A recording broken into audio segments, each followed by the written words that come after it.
Sirens scream through the midnight air. In the distance, fiery trails cross the sky, missiles launched, destinations unknown. News screens flash urgent updates.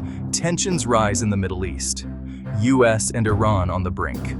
Homes thousands of miles away flicker with the glow of late-night alerts. Anxious faces pressed close to the television. For a moment, the world holds its breath. One decision, made in a distant capital, could change millions of lives. What if the next alert is not a drill, but real war? How quickly would people feel the shock? At the gas pump, in grocery stores, in the headlines, and in their hearts. The world is tightly connected, and a conflict in one corner can shake the entire globe. This is not just a question for generals and presidents. It is a question for all of us. Iran's warning to America did not come as a whisper. It came with the weight of history and the threat of consequences. The message was clear: war would be a mistake, and the price would not be paid by governments alone. But why does this matter so much? How did we reach a moment where a clash between two distant nations could risk plunging the entire world into crisis? The answers stretch back decades, along a tangled path of politics, mistrust, and missed chances. When Iranian leaders warned America that war would be a big mistake, the world listened. Was it just political theater, meant to scare opponents and rally supporters? Or was it a true warning, based on hard lessons and real risks? The answer is not simple, and it matters more than most realize. Iran's government, often defiant, knows the power of words, but their warning was backed by action. Missile tests, military drills, and alliances with armed groups in the region. These were not empty gestures. They were signals meant for Washington and beyond. If you strike, we will strike back. Some experts argued it was posturing, a way to gain leverage in negotiations over nuclear deals or sanctions. Others, more cautious, saw it as a red flag. They warned that both sides could miscalculate, turning threats into reality almost by accident. The world has seen too many times how misread warnings can end in disaster. Leaders must ask themselves, is this a bluff or a promise? The stakes, in lives, in stability, in global peace, are too high for anyone to guess wrong. Why should ordinary people in Europe, Africa, Asia, or the Americas care about a crisis between Iran and the US? The answer is simple. Because what happens in the Persian Gulf does not stay there. The world economy is a web, and one broken strand can shake the whole structure. Iran sits at a crossroads of global energy. A war could close the Strait of Hormuz, blocking a fifth of the world's oil supply. Gas prices would skyrocket. Shipping lanes would stall. Companies would struggle to produce everyday goods, from cars to computers, that rely on steady oil flow. Even those far from the battlefield would feel the impact quickly, at the pump, in the store, and on the job. Trade routes would be threatened. Insurance costs would climb. Investors would panic, sending stock markets tumbling. In a world still recovering from economic shocks, the ripple effects could push millions into hardship. This is why the warning matters. War here is not just about soldiers and generals. It is about the cost to families, businesses, and nations everywhere. The world has too much to lose to treat these threats lightly. The tension between Iran and America did not appear overnight. Their relationship was once close, almost friendly. Before 1979, the US supported Iran's Shah, seeing him as a partner in a vital region. American companies helped build Iran's oil industry. Students from Tehran studied at US universities. The two governments worked side by side, sharing intelligence and technology. But this partnership had cracks. Many Iranians saw the Shah's rule as harsh and unfair, backed by foreign power. In 1979, anger exploded into revolution. The Shah fled. Iran became an Islamic republic, led by Ayatollah Khamenei, who called America the Great Satan. The world watched in shock as militants seized the US embassy in Tehran, taking 52 Americans hostage for 444 days. Trust shattered.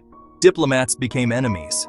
The crisis burned into the memories of both nations, fueling decades of suspicion and blame. Every step since then, sanctions, secret deals, harsh speeches, has deepened the wounds. The sense of betrayal lingers on both sides. This history is not just old news, it is the fuel that keeps today's conflict burning. The last 20 years have been marked by dangerous flashpoints. The nuclear dispute grew as Iran expanded its program, insisting on peaceful energy, while the United States feared weapon development. Years of negotiations led to the 2015 nuclear deal. Then, in 2018, the United States walked away. Sanctions returned, and trust collapsed again. Tensions flared in 2019. Oil tankers were attacked in the Gulf. The United States blamed Iran. Iran denied it, but the region grew nervous. The world wondered, would the next attack start a war? Then, in January 2020, the United States killed Qasem Soleimani, Iran's top general, with a drone strike in Iraq. The shock was immediate. Iran fired missiles at United States bases in retaliation. No Americans were killed, but the message was clear. Neither side would back down easily. Each of these moments pushed the world closer to disaster. Each time, ordinary people braced for the worst, hoping leaders would pull back from the edge. The cycle of threat and counter-threat has become a dangerous routine. For most people, war is not about strategy. It is about survival. In Iran, years of sanctions have made daily life harder. Food and medicine are expensive. Jobs are scarce. Many young Iranians dream of a better life, but fear their future is being decided far away. For American soldiers, the tension means long deployments and constant risk. Families wait for news, sometimes in silence, always with dread. It is not just politicians who feel the pressure. It is mothers, fathers, students, and workers on both sides. Sanctions, threats, and uncertainty reach into every home. Some Iranians blame their own leaders. Others blame the West. Most just want peace, jobs, and hope. On United States bases, soldiers prepare for the worst, but hope for calm. Their lives, too, are shaped by choices made in distant capitals. It is easy to talk about war in the language of maps and strategies, but for those caught in the middle, every new crisis is a reminder that peace is precious, and conflict costs more than anyone can count. If war broke out, the consequences would explode far beyond Iran and America. Allies on both sides, Israel, Saudi Arabia, Russia, China, could be drawn in. The Middle East could become a battlefield, with millions of civilians caught in the crossfire. Oil supplies could be cut off, sending prices soaring worldwide. Businesses would suffer. Families everywhere would pay more for heat, food, and travel. Cyber attacks could cripple banks, hospitals, and power grids in countries far from the fighting. Refugee crises would grow as people fled violence and poverty. Already fragile countries nearby could collapse under the pressure. Aid groups would struggle to help, even as bombs fell and economies crashed. This is why Iran's warning matters. War would not be a local event. It would be a global disaster, with effects lasting for generations. The stakes are not just military, they are human, economic, and moral. When leaders say war would be a big mistake, they do not mean a simple error. They mean an event with consequences so wide and deep that no one can control what comes next. History is filled with wars that began with small steps and ended in catastrophe. The unpredictability is the real danger. Plans fall apart, missiles miss their targets, allies get pulled in. The damage spreads faster than anyone can stop it. The cost, in lives, in trust, in stability, is always higher than expected. This is why restraint matters. It takes courage to step back, to listen, to find solutions before it is too late. The lessons of the past are clear. War brings more pain than progress. The greatest loss is not what is destroyed, but what could have been.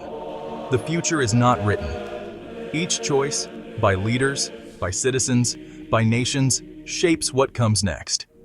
The promise of peace is fragile, but it is worth fighting for.